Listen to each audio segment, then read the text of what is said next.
Tucker Carlson is here. We have some things to talk about. We have culture war things, the war on children stuff, but mostly I want to talk to you about violence. Next.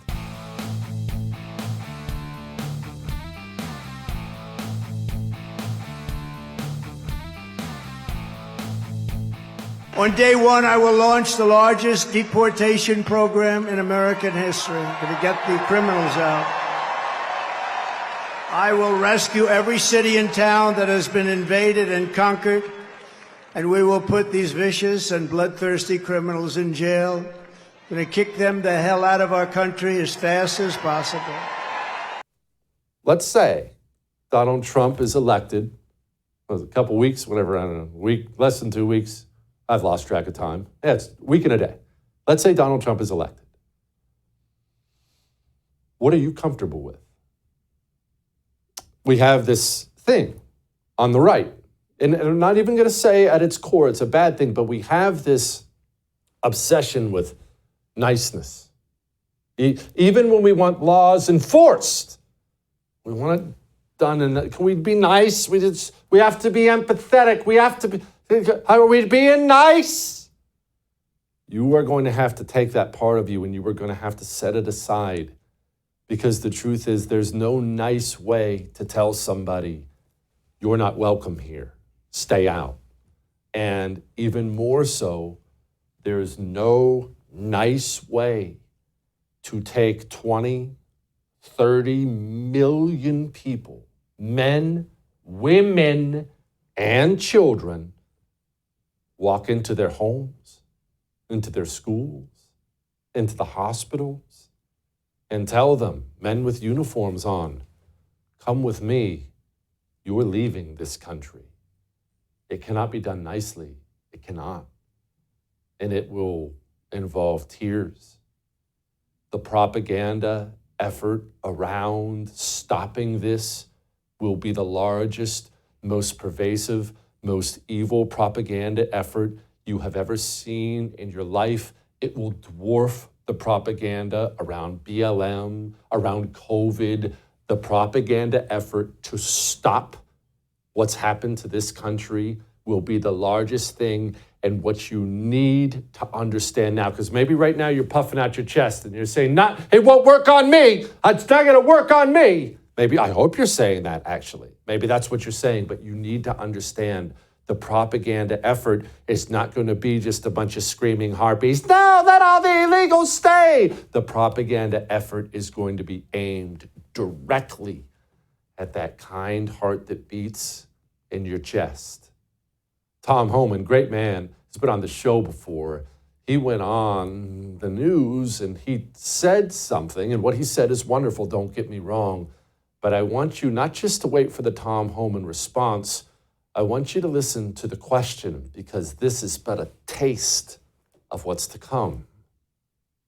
We have seen one estimate that says it would cost $88 billion to deport 1 million people a year. I don't know if that's accurate or not. Is that what American taxpayers should expect? What price do you put on national security? Is that worth it? Is there a way to carry out mass deportation without separating families? Of course there is.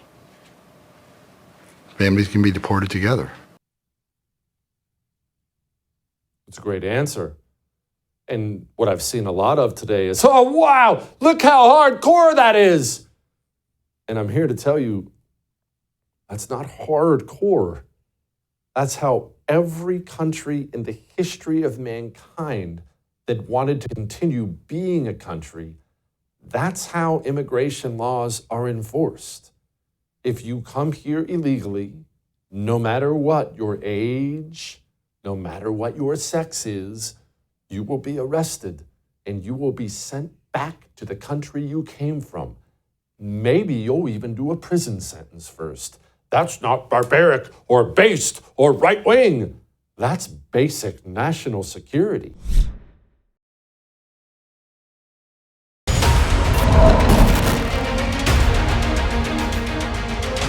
Donald Trump's going to win.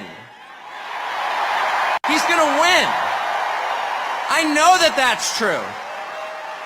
Why is Donald Trump going to win? The people he's about to defeat have no idea. And they're panicked. They have no idea why people like Donald Trump. The first reason that people like Donald Trump is because he likes them. That's why. And the second reason that people love Trump, and I put myself in this category, it's why I'm here today, is because he's liberated us in the deepest and truest sense. And the liberation he has brought to us is the liberation from the obligation to tell lies. You know what the big lie is? The big lie is that they're impressive. That's what the big lie is. That the people in charge have somehow earned the right to rule over you, and they haven't. And you know that. These are the single most useless people in the United States. They have no skills whatsoever. They've got 3/4 of the money, and they didn't earn it. They set up a system precisely for the purpose of awarding themselves wealth and power when it's undeserved. It feels hopeful now in a way that it didn't a month ago, I would say. I wonder if Tucker agrees that it's really felt like it's recently changed. Anyway, let's ask him. Joining me now, Tucker Carlson, of course, TuckerCarlson.com. I'm sure everyone has already subscribed and watches religiously. I know my mother does. Joining me now, my friend Tucker. Tucker, does it feel like it's changed recently? If you'd asked me a month ago, the RNC even, a couple months ago, whenever that thing was, it didn't feel hopeful. You know, it felt like maybe we'll have a shot. It's going to be a grind. It feels hopeful right now. Does it feel like that to you? Absolutely. I think Trump is going to win. And I think he's going to win for a lot of different reasons. But here's the main reason I think it. All around you, people are saying what they really think in a way that they haven't, probably in the last 8 years. The crackdown began the second Trump was elected. The crackdown on speech and thinking for yourself, on doing your own research, went into force right after Trump was elected in 2016 and is just now breaking. The spell is breaking. I think Elon Musk had a lot to do with that.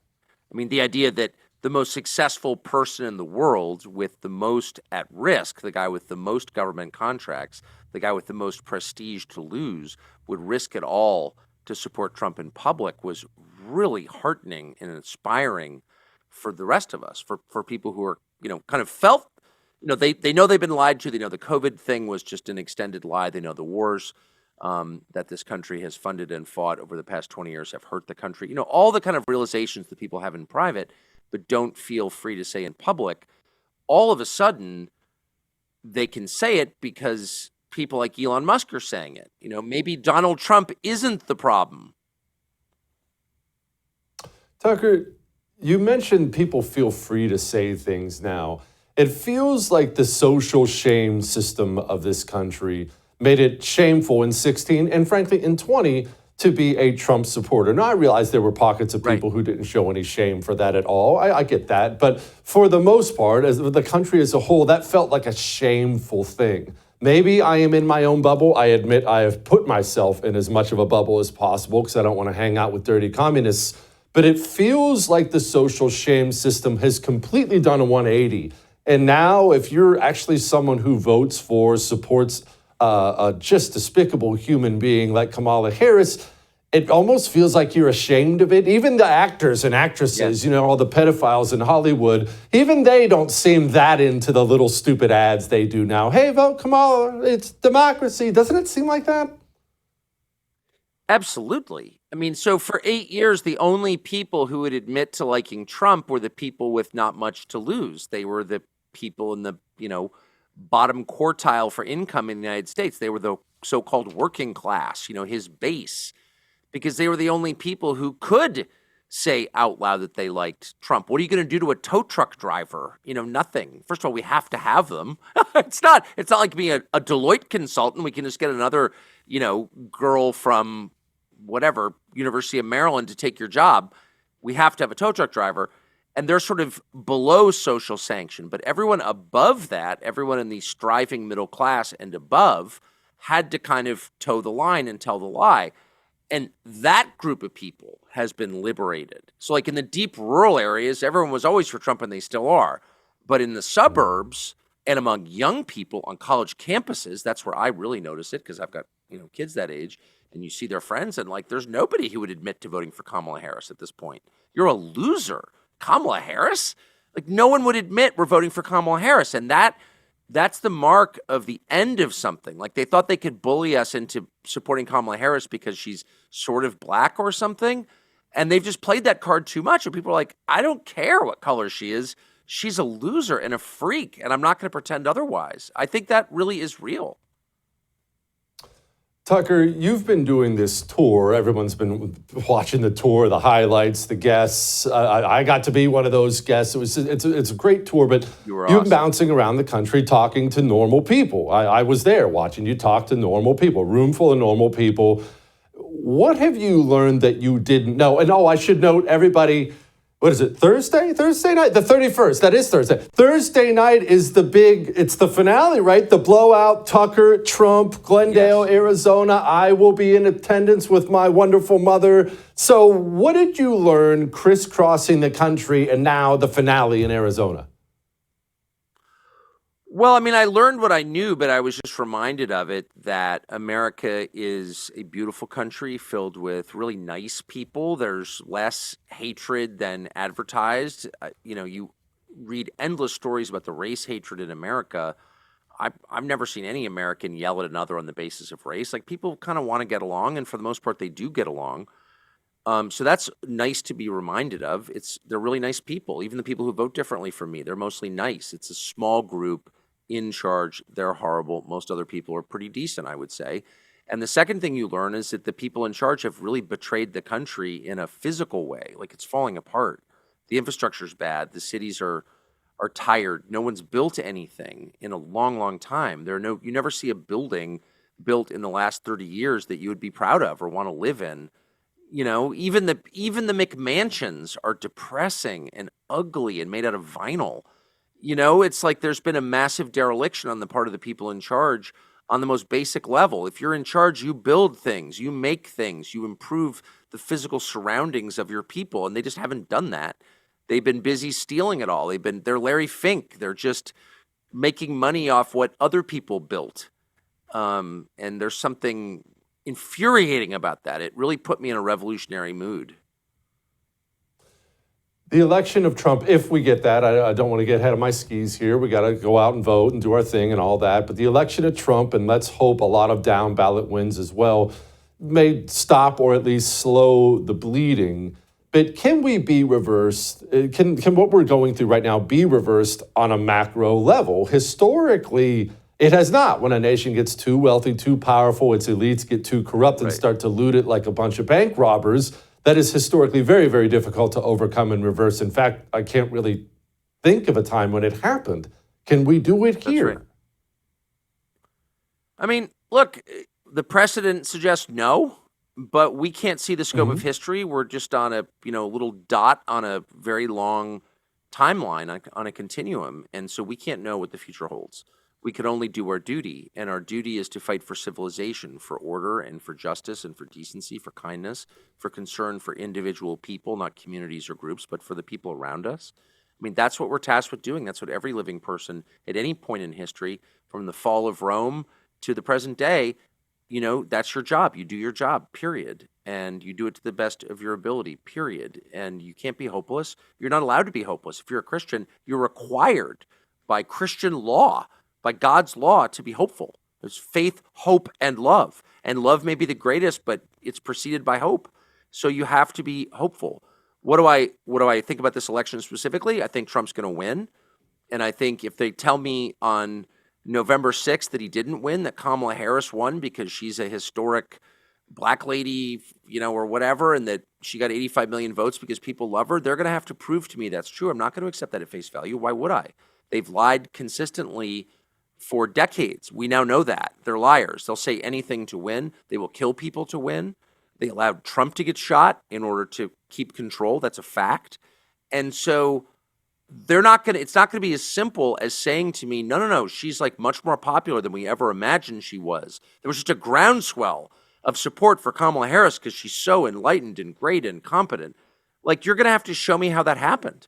I'm not going to accept it. If you can show me how it happened, I'm a citizen. I'm an owner of this country. I'm an equity partner here. I'm not an employee. So it's not enough. You got to show me the books. I think that's fair. I mean, it is Nope. fair. It's inherently fair. Nope. And I think a lot of people have the same feeling don't- that I do. It's not that I won't accept the outcome. It's that I won't accept fraud. And you're going to have to show me how this is not Yeah. fraud. And so, that's my position. I'm not. And I'm they not don't get to moving from that. order us to accept it like we're peasants. I love that way of thinking. I'm not going to accept peasants, we're that. I'm not going to servants. accept that. And No. I had a former employee of mine last night, text me, saying stuff like that. He's a full neocon liar, doesn't care about America at all. But I'll just say, he texted me last night, it's really bad for America to say something like that. How is it bad for America to prove what you say? I am not your employee. I am not your slave. I am an owner. I own a share of this country by virtue of my birth in it. I'm a citizen. And so if you're going to force me to do something, you're going to have to prove to me that it's legitimate, that you are legitimate, that your power derives from popular consent. That's democracy, which we have. It's a constitutional republic, but the principle is democratic. The people rule. And so it's not enough to just tell me or shame me or wave a gun in my face. I'm not going to accept that. And I mean I'm not going to accept that. And I think I speak for a lot of people in saying that. That's totally reasonable. That's consistent with founding principles. That's consistent with justice. And you're not going to bully me into accepting more destruction, including the destruction of my children's future, because you claim you're morally superior to me. I'm not going to accept that. And I would advise every other American not to accept that until they can show that they're telling the truth. Amen. He is Tucker Carlson, tuckercarlson.com. Make sure you tune in to this huge rally in Glendale. It's going to be sick. Tucker, I'll see you there, my friend. All right. That was awesome. I feel better. Tucker always makes me feel better. Whenever we hang out, I feel better. Now we have to feel worse. No, we're going to talk about kids, the war on children, why they're going after children. We'll dig into that in a moment. Before we do that, you need a laugh, especially in these days. You need a laugh every now and then. Well, Matt Walsh's comedy, Am I Racist? It's a documentary. It's a documentary that just happens to be hilarious, pants-wetting funny. Obviously, you know about all the records it broke. Matt Walsh, the driest curmudgeon I know in this business, going undercover in this sick DEI industry. And all the biggest names in the industry, he ends up getting an interview with them. And to watch how flabbergasted they are with him, it murders me. It murders me. You want 35% off your Daily Wire Plus subscription? That's the only way you can watch it. You have to become a Daily Wire Plus subscriber. Here's what you do. You go to dailywire.com/subscribe and use the code DEI. All right? DEI. We'll be back.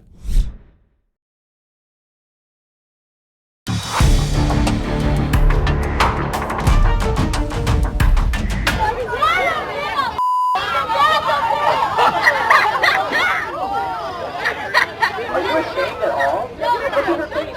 Are you ashamed? No, look. Everyone look at her face. Why did you bring your children here? We have some problems in this country. Joining me now to discuss problems just like that, Cara Frederick. She is the Director of Tech Policy at the Wonderful Heritage Foundation, and Corey DeAngelis, who's done many, many things. He has a wonderful book out there called The Parent Revolution. Okay, Cara, let's begin here.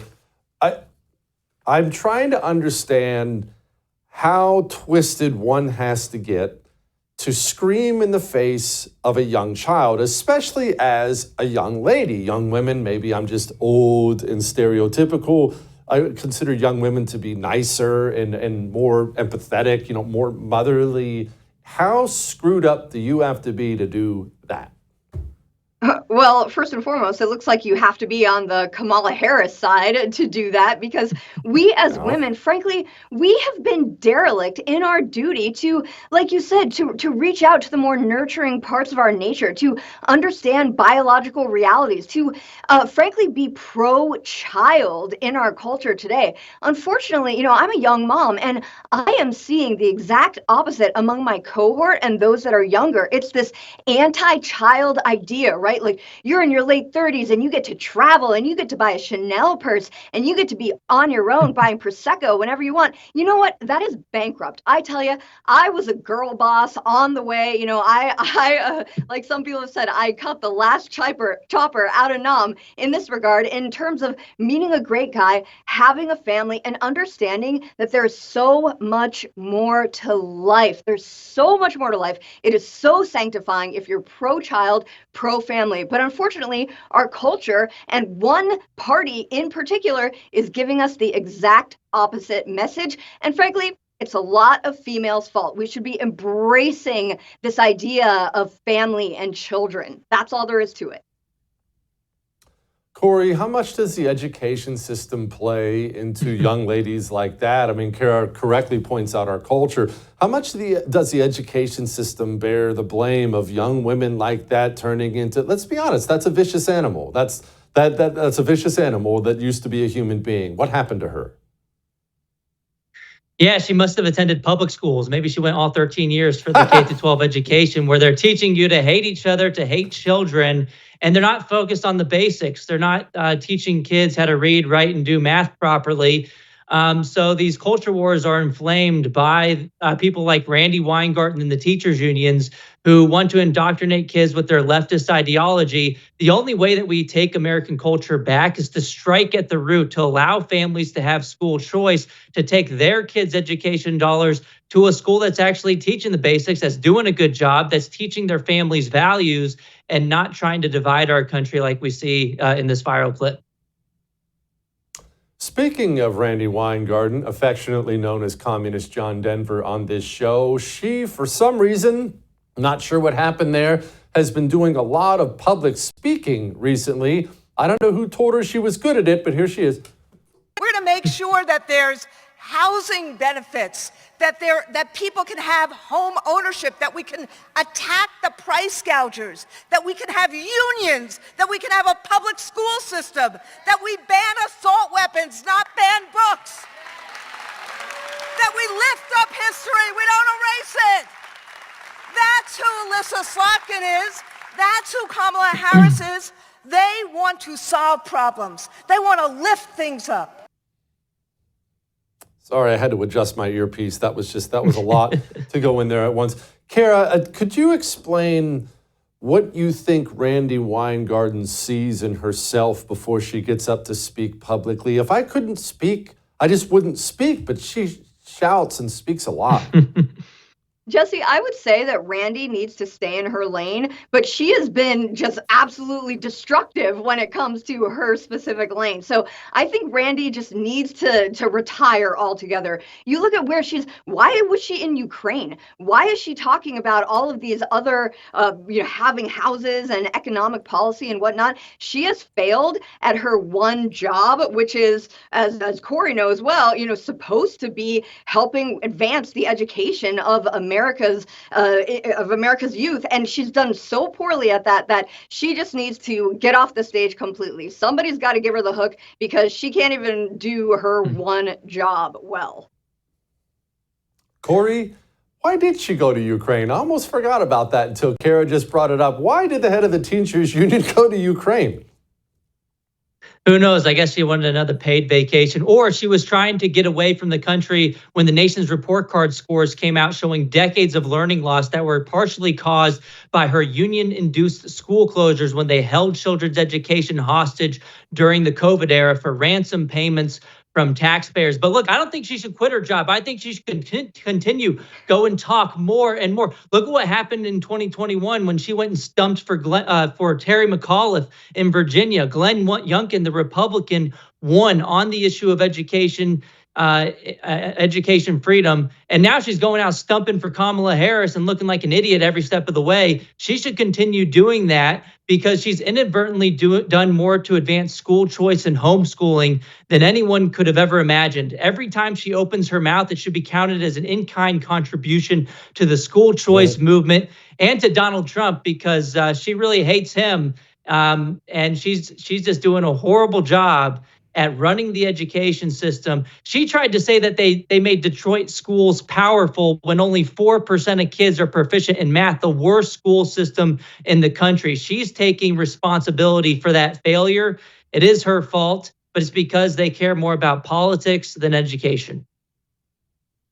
Kara, your particular area of expertise, you and I have talked about it many times, is big tech. And obviously we've all lamented how biased and twisted and frankly evil big tech has been over the years. We're not talking about that a lot now. What aren't we seeing? I have a very hard time believing they've moderated things over there at Google these days. What aren't we seeing? Yeah, they haven't. What we're not seeing is a lot. Because there is an extensive CYA campaign. You might have seen Mark Zuckerberg came out and said, oh, we did wrong when we suppressed COVID-19 misinformation, right?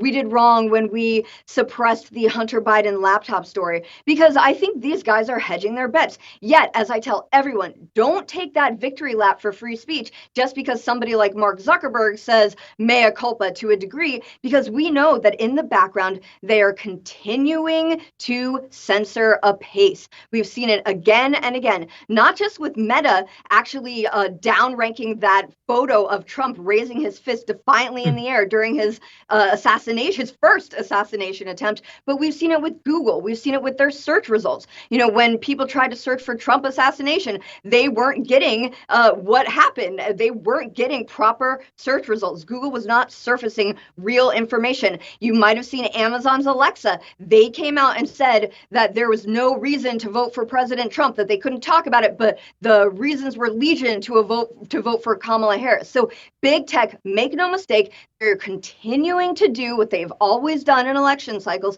and suppress information that is not going to help the left. Right now, they're just being a little bit more savvy in the public eye about it because they know there was such a backlash given what they did in the 2020 election cycle. I'm telling everyone, they are smart. Don't fall for it, guys. All of the censorship is happening in the background. No doubt. Kara, Corey, thank you both. I appreciate it. Didn't think you were going to be able to save a life while watching I'm Right tonight, did you? But you can. Costs money, $28. You see, right now there is a baby growing in its mother's womb, and this baby is about to die because mom's going to kill it. She's seeking out an abortion, and preborn is going to try to get to her first and offer her an ultrasound for free. And if she goes in, if they can get her in for that free ultrasound, if she hears the heartbeat, she will choose life. Almost every time they choose life. Without that ultrasound, that baby's going to die. That's what preborn does. I love them. I have loved them forever. They have saved so many babies. I take that back. You and them have saved so many babies. It's tax deductible. You can give whatever you want. $28 buys the ultrasound. Give whatever you want. Preborn.com/Jesse is where you give. We'll be back.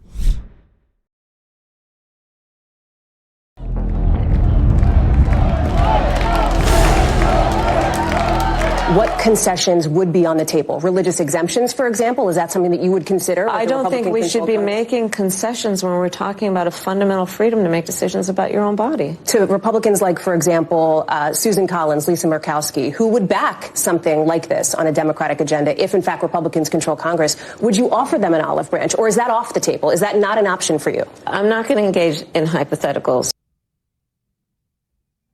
No religious exemptions, you see? You're a Catholic doctor, Christian nurse. Sorry, too bad, so sad. Kill it. These people, you think we're not against evil? They tell you all the time we are. Joining me now, Abby Johnson, former Planned Parenthood director turned probably the best pro-life advocate in the country. Abby, these people, they've made an entire election about killing babies. I've honestly never seen anything like it. I've known, abortion's the Democrat position. I got all that, but they've based an entire election off it. They think this issue is popular enough nationally, they can win the presidency on it. Yeah, I mean, you're absolutely right. And unfortunately, it has become so popular that the GOP felt like they needed to become really tolerant of abortion instead of being no compromise pro-lifers, which is essentially what the GOP has been for decades. And so they felt like they had to moderate on abortion, which shows how much pressure the Democratic Party has put on our country to normalize and accept abortion. How did we twist up young ladies in particular so much on this issue? I know there's not one thing, and I know it didn't happen in one day, one election or anything like that. I realize there's a lot to it, but man alive, the numbers say, Abby, that especially young single women, they will vote on this issue and this issue alone. It doesn't matter what else is at stake. How did we do that? Yeah, it's a good question, Jesse. I think one thing is that we have, or the Democratic Party has told women a bunch of lies. So they have told women that their rights are at stake. They have told women that their bodily autonomy is at stake. And they have told them, probably the biggest lie of all, that if abortion is not accessible to them, that they will die. And they've used these examples of women who have died from abortion, like Amber Thurman in Georgia. And they have said to these women, if you don't have abortion, you will die like Amber Thurman. And they blame pro-life laws for women like Amber Thurman. They blame pro-life laws for her death, instead of looking at the reality and saying, if Amber Thurman would have never had an abortion, she would be alive today. And so they're just lying to women. And they are, instead of saying pro-life laws are here to protect you and your child, they're saying pro-life laws are here to kill you. Instead of looking at the reality and saying abortion is actually something that could kill you. How could anyone be dumb enough to believe that? Well, I mean, the real answer is that the enemy, our enemy, which is not really Kamala Harris. I mean, the enemy is Satan. The enemy is sin. It's very, very seductive, and it's very tricky. And if you say something enough times, people will believe it. And the Democratic Party and the secular media has said it so many times that people believe it. And then you even have these people's family going on TV. Amber Thurman's mom, who of course is a strong Democrat, right? She's going on TV saying the pro-life laws are what killed my child, because she's looking for someone to blame, instead of saying, the problem was that my daughter went to an abortion facility, took pills to kill my grandchild, and that's what ended up taking her life.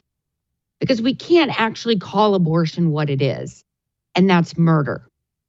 And when you participate in murder, there are sometimes consequences.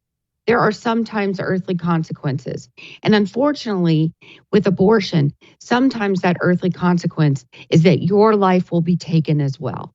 And that's the unfortunate consequence of abortion. We can't escape it. But they don't want to call abortion what it is. And they don't want to actually talk about the real risks of abortion.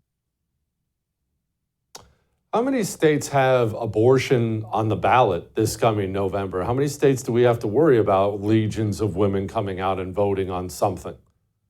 Yeah, there's about a dozen right now where we're looking at constitutional amendments where this, whatever ballot initiative it is, whatever they're calling it, referendums, could actually change the state's constitution, which in a sense would wipe out any current pro-life legislation in that state.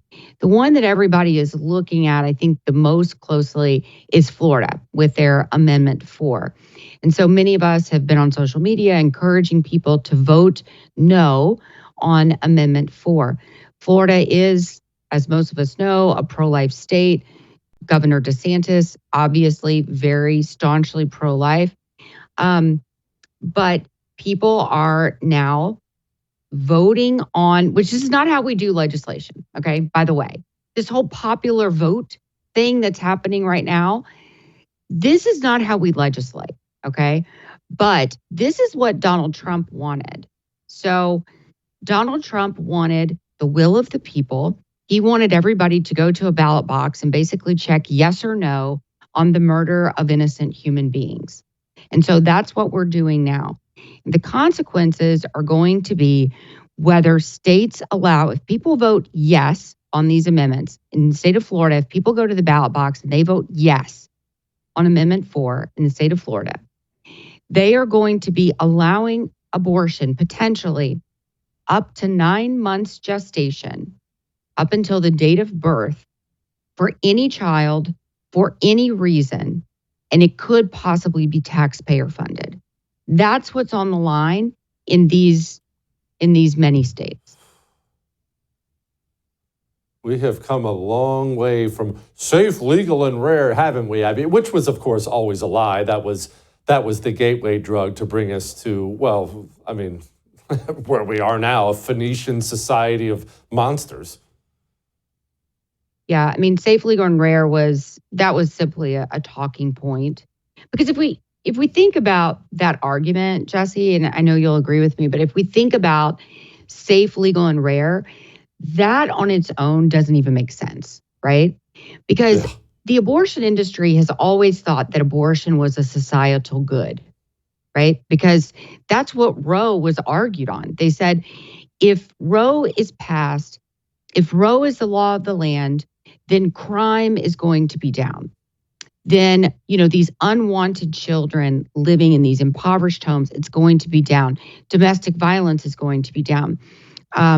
Child abuse is going to be down. That's not what we've seen. We've seen quite the opposite, right?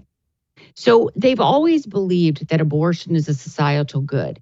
So if something is good, why do you want it to be rare, right? Like I think steak is a good thing. I don't want steak to be rare. Well, you may want it to be rare, the temperature, but I want it to be plentiful, right? I don't want it to be hard for me to find a steak in this country, right? I want it to be accessible to everyone. So if they believe that abortion is a societal good, why do they want it to be hard for a woman to access it? See, that's always been a lie, and that's how we know it's been a lie. Because their goal at the end of the day has been for abortion to be accessible to everyone. And that's what they've been trying to do. That's why we see some states like California, where you don't even have to be a doctor to commit abortions anymore. A nurse can commit an abortion in the state of Florida, in the state of California. And it's like that for many other states. And that's their goal. It does not have to be safe. It does not have to be legal. And they certainly do not want it to be rare. They just want access. And if that means the woman dies, they're fine with that. As long as she was able to kill her child. That's the only thing that matters. What a place we're at. Abby, you are the best. Thank you. Come back soon. All right. Final thoughts. Next.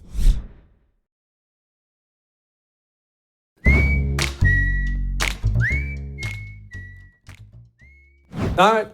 It is time to lighten the mood. And I just thought there's no better way to lighten the mood than to celebrate the latest Kamala Harris accent. Weeping may endure for a night, but joy cometh in the morning. The path may seem hard, the work may seem heavy, but joy cometh in the morning, and church morning is on its way.